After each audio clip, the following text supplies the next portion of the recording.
O presidente Lula participou nesta quarta da reunião ministerial do G20 em Nova York. A gente chama o repórter André Anelli.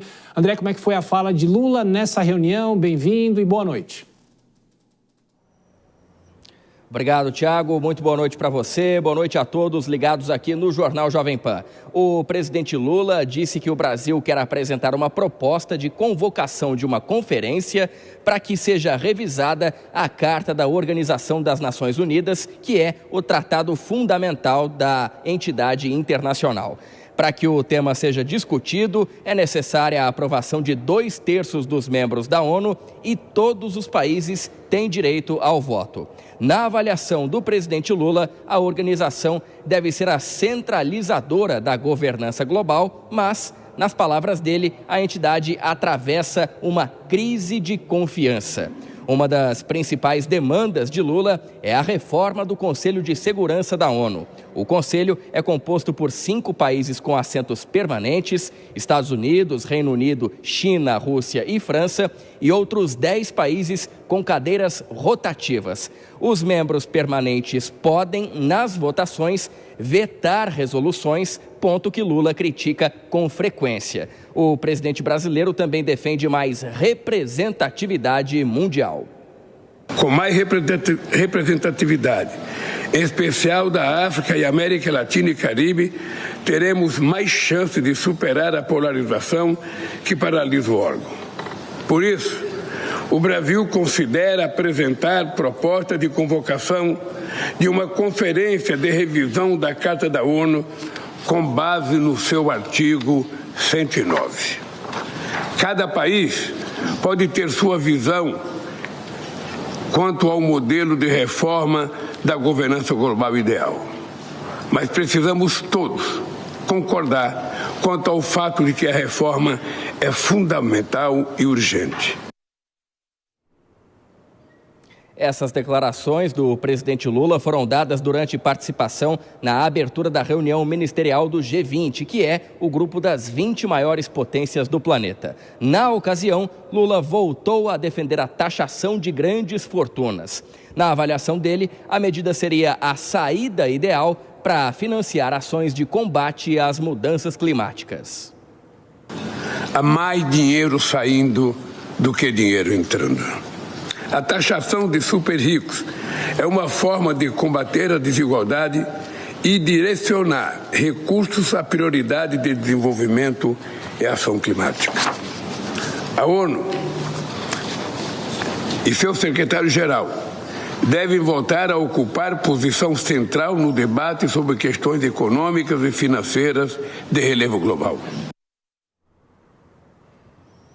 A taxação dos super ricos, dos bilionários, para financiar o combate às mudanças climáticas tem sido amplamente defendida pelo Brasil nesses encontros do G20. Recentemente, a ideia de cobrar mais impostos, então, desse grupo de bilionários ganhou o apoio de países importantes do bloco, como, por exemplo, a França, a Espanha e a Alemanha. Só que, mesmo assim, a proposta ainda não seguiu adiante. Tiago. Daqui a pouco a gente destaca o que o presidente Lula falou sobre as guerras em andamento. O André Anelli ainda volta nessa edição do Jornal Jovem Pan. Até daqui a pouco. Vou chamar já os nossos comentaristas, Dora Kramer conosco e aqui nos estúdios, Nelson Kobayashi.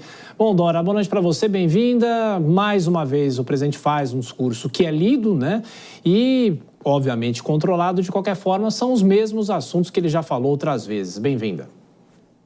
Boa noite, Thiago. Boa noite, Kobayashi. Boa noite a todos. Pois é, foi uma agenda bastante movimentada, uma agenda importante, houve reuniões importantes, o presidente colocou as suas posições. A questão é que ele volta, em termos de resultados práticos, de mãos vazias, porque essa proposta dessa espécie de constituinte para a reforma da ONU não foi bem recebida, ela foi ignorada, em parte mal recebida de outro lado, embora essa proposta de reforma da ONU, evidentemente que um organismo com 80 anos de idade, no mundo completamente diferente, ela é uma proposta, pode não ser exequível por causa da resistência dos partidos, dos países que hoje mandam ali, os países que têm poder de veto. Agora, ela faz sentido, mas não teve nenhuma repercussão positiva. Em segundo lugar,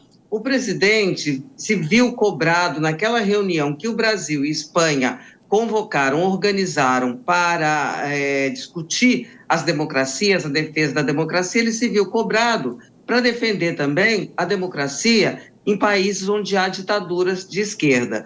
E, em terceiro lugar, a questão da Venezuela, que era uma questão onde o Brasil poderia ter voz, mas o assunto ficou completamente apartado, deixado de lado, certamente que o presidente ou não quisesse ou não pudesse falar nada contra nem a favor, e foi até cancelada uma reunião que o presidente Lula com o presidente da Colômbia, Gustavo Petro, teriam, e como os dois estavam na mesma posição em relação à Venezuela, claro que seriam cobrados a falar. Houve uma desculpa ali sobre a reunião não aconteceu por problemas de agenda, mas não foi problema de agenda. É porque realmente seriam cobrados e não queriam se posicionar sobre o assunto. Bom, Kobayashi, são propostas do presidente Lula sobre reforma da ONU e também, de novo, esse fundo internacional para combate à pobreza, enfim. Mas, de qualquer forma, a receptividade foi baixa. Será que não há interesse dos países ou não há também interesse numa proposta do Brasil? De que forma a gente pode avaliar esse outro dia, esse segundo dia do presidente na ONU? Bem-vindo, Kobayashi. Boa noite, Thiago. Boa noite, Dora Kramer. Eu acredito, Thiago, que o problema esteja nos dois polos. Tanto no polo receptor, não há interesse dos países de fato, e também no polo emissor, aqui no Brasil.